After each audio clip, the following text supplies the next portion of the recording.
Për shumicën e izraelitëve, Shqipëria mbetet pothuajse e fshehur midis Greqisë dhe Italisë, dy destinacione të njohura për pushime dhe biznes. Por pak izraelitë kuptojnë se Shqipëria ka më shumë për të ofruar se sa statusi i saj perceptuar si një vend i prapambetur. Shqipëria dhe Izraeli ndajnë një lidhje të farktuar gjatë Holokaustit, pasi vendi i Evropës juglindore ishte një nga të paktat e pushtuar nga nazistët ku popullsia hebraike jo vetëm mbijetoi por u rrit, fal guximit të jashtëzakonshëm të qytetarëve të saj me shumicë muslimane, të cilët strehuan hebrejt me rrezik të madh personal. Shqiptar u dhanë streh mira hebrejve, duke i shpëtuar nga persekutimi nazist. Kjo trashëgimi morale ka kultivuar një vullnet të mirë në Izrael, ku Shqipëria mbahet mend si një far i njerëzimit në mes të errësirës, që kur Shqipëria hapi ambasadën e saj në Tel Aviv në vitin 88 dhe Izraeli përuroi ambasadën e tij në Tiranë në gusht 2012, marrëdhënie dypalçe janë rritur dhe bashkëpunimi është thelluar, veçanërisht në fushat e ekonomisë, kulturës, bujqësisë dhe sigurisë kibernetike. Shqipëria është një aleat strategjik dhe e ka dënuar me forcë Hamasin, ndërkohë që ka nxitur lidhje të forta sigurie me Izraelin, duke përfshirë bashkëpunimin midis forcave shqiptare dhe gigantit izraelit të mbrojtjes Elbit Systems. Potenciali ekonomik i Shqipërisë. Në letër, potenciali ekonomik është i jashtëzakonshëm. Fluturime direkte lidhin Tel Avivin me Tiranën. Shqipëria krenohet me një vijë bregdetare mahnitse mesdhetare dhe qeveria e drejtuar nga Edi Rama projekton një imazh pro biznesi dhe miqësor ndaj inovacionit. Investitorët izraelit, të njohur për oreksin e tyre për tregjet në zhvillim, duhet të dynden drejt Shqipërisë. Megjithatë, realiteti është krejtësisht i ndryshëm. Flukset e investimeve mbeten modeste, të bllokuara jo nga barrierat kulturore, por nga çështje të thella strukturore. Kapitali izraelit heziton, i kujdesshëm ndaj brishësisë institucionale të Shqipërisë dhe deficiteve të sundimit të ligjit. Nga perspektiva e investitorit izraelit, ky është paradoksi i sigurisë. Izraelitët nuk janë të panjohur me rrezikun, ndërsa lulëzojnë në mjedise komplekse nga Afrika në Azi, por ata këmbgulin në parashikueshmërinë ligjore. Shqipëria ofron siguri fizike për hebrejt që kërkojnë biznes ose kënaqësi, me praktikisht zero antisemitizëm, një kontrast i freskët me kërcënimet në rritje në Europën perëndimore.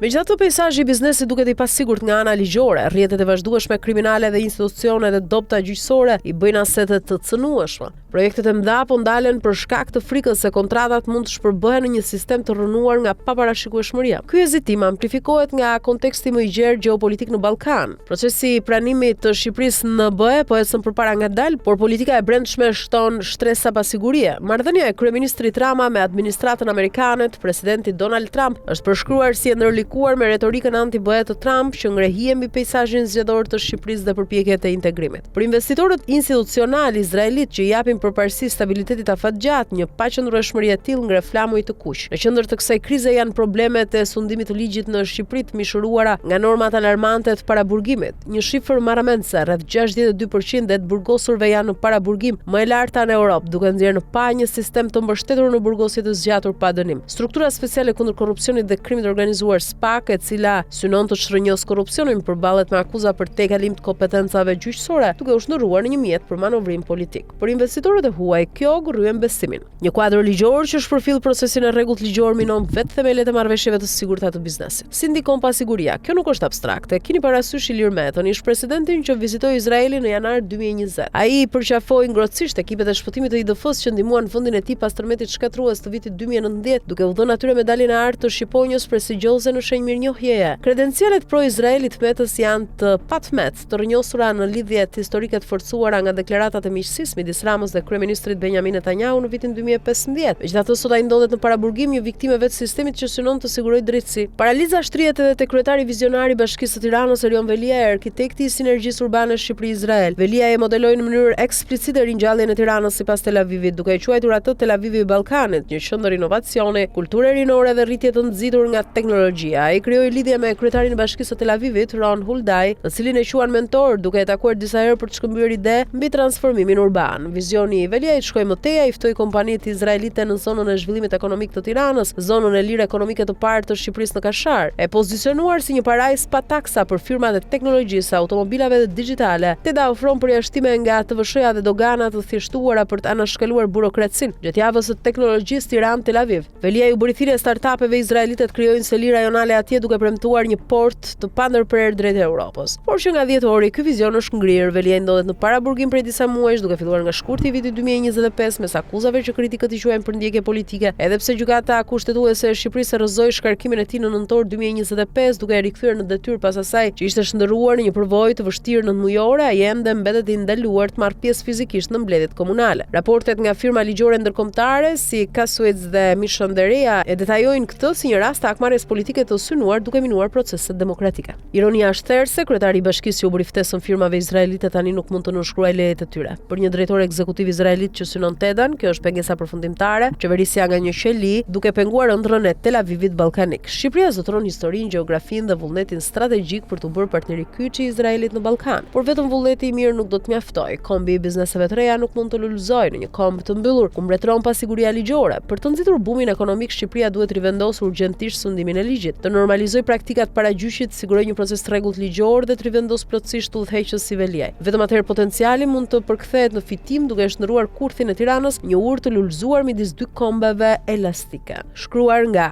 Israel Kastan, Jerusalem Post.